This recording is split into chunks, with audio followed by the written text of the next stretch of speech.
How to withdraw money from Prizepicks. Hi everyone, this is Kate and welcome back to another video, and on today's video we will see how we can withdraw money from Prizepicks. So without further delay, let's get started with this video.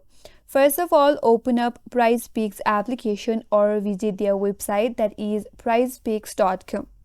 Then log into your account using your login credential.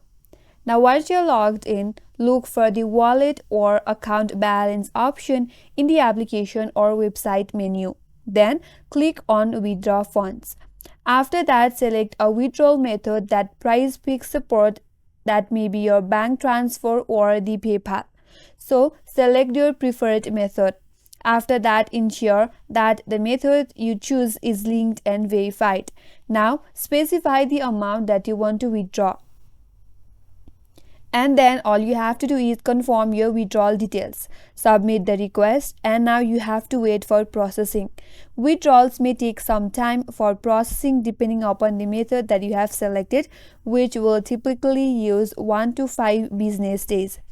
And in this way, you can withdraw money from Prizepicks. And that's all for today's video. Hope this video was helpful, and if you're new to our channel, consider subscribing. Thanks for watching and stay tuned for more videos.